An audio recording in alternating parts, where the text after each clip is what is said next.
What's up, YouTube?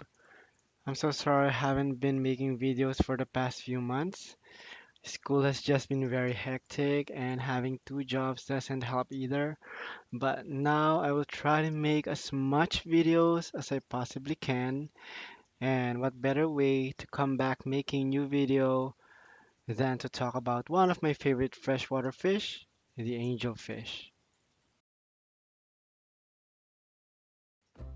For today, I will talk about the basic stuff about this fish, and meaning I'm gonna talk about where the fish originally came from, its body shape, the pH in which it thrives, the temperature it has to be in, temperament, the tank mates, the size of the aquarium and the full size, and eventually on a different video I'll probably talk about the different strains that the domestic angelfish now has, and there's a lot of them. You'll see them in different local fish stores out there, and the different wild types that I know of. And with that, there's also physical differences on those. Okay, let's now talk about this beautiful fish. So, angelfish. It has a scientific name, Pterophyllum scalare, and they are native to South America. They belong to the cichlid family and are not related at all to the saltwater angelfishes.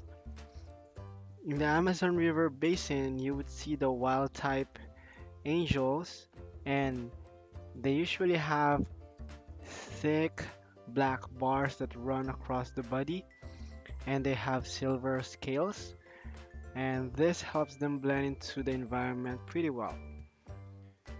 They would usually swim between the roots of the plants that are above the waterline, or they'd swim in between the plants or grass that have grown tall from trying to reach the sun.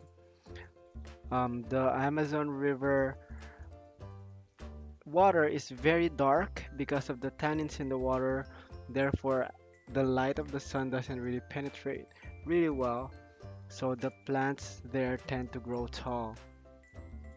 You can usually find domestic variety in local fish stores around your area, but still best to find a reputable breeder because although these fish are very easy to breed, they can get very sensitive, especially when they are young. Their body is very deep and tall, making it easier for them to either chase their prey or escape their predators. They have very long anal and dorsal fin and also very long ventral fins, and that makes them very attractive to aquarists and other fish keepers alike. I currently have two different kinds of wild types of angelfish, and they are the variety caught from Rio Nanay, and the other one is from the Santa Isabel River. What I've noticed is that the wild types are much bigger than the domestic variety. The Santa Isabel here in this video are those that have a reddish tone on top of their heads, and right now they're around 6.5 inches from tip to tip, but they're not full grown yet. So they're probably gonna get a little bit bigger, but also it depends on how much I feed them and the quality of the water that they're growing in. The wild ones usually thrive in pH that are around 6.5 to 7.1. They do prefer a more acidic environment, and the domestics are a bit hardier and are able to withstand a higher pH of at least around 7.5, but I've heard of people like keeping them around like 8. But it's different when you're trying to keep them alive and then having them thrive to whatever water environment they're in. But then again, consistency is best when dealing with pH rather than trying to strive for that low pH.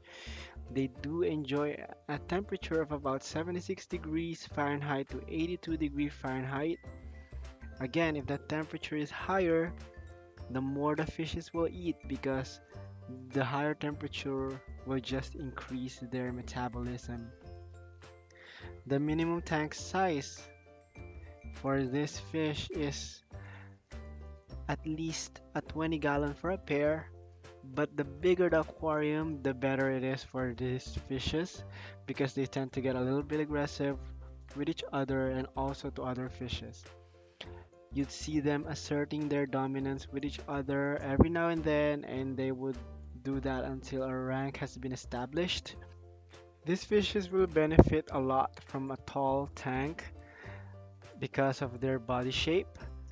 With regards to tank mates, by the way, I find that a group of bigger tetras, such as a Congo tetra or a Colombian tetra, are very good addition to a tank with angelfishes. Other fishes like rainbow fishes or giant danios are great as well because of their size and because they tend to group together, which then will make them a harder target for the angelfish during an aggressive streak. If you're going for a smaller variety like neon tetras or cardinal tetras, or just in case you want a Rominos tetra, just be warned that if they get to a certain size, they'd be able to swallow smaller fishes. And that has happened to me before, and it's a lesson I've learned. So, these fishes, as I've mentioned, they would eat smaller fishes, so therefore their main diet is meat. They're considered carnivorous in nature and will benefit from more meaty diets such as live black worms, frozen black worms, live brine shrimps, but they also accept flakes and pellets and other commercial foods that are available in the market and that you will introduce to them. As long as they're healthy, then you shouldn't have any problem with feeding them if they have a very healthy appetite.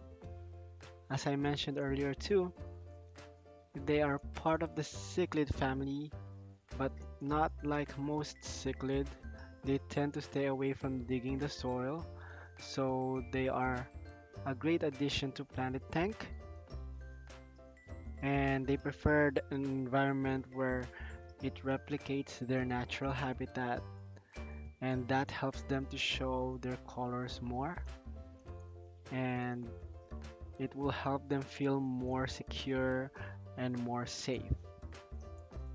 I know this video has been very short, and I was just dealing with a lot of things personally, but I'm gonna try to have more videos this coming months, and hopefully we'll talk about the other types of um, fishes that I have, and also the other different species that are under the Pterophyllum family, and those are the P. altum.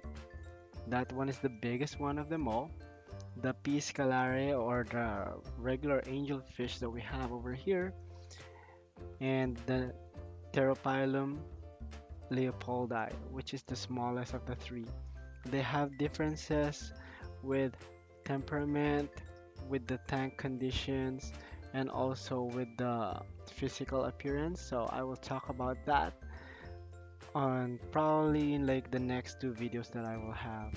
But as of now, I hope you enjoyed this video. Subscribe if you like them, and if you feel that I have given a misinformation, feel free to write it down in the comments section below, and I won't take it negatively because I think, like most of you guys, I'm also learning every now and then about different fishes, and it's nice to hear from other fish keepers what they do and what they know. I'll see you in the next video, and fish out!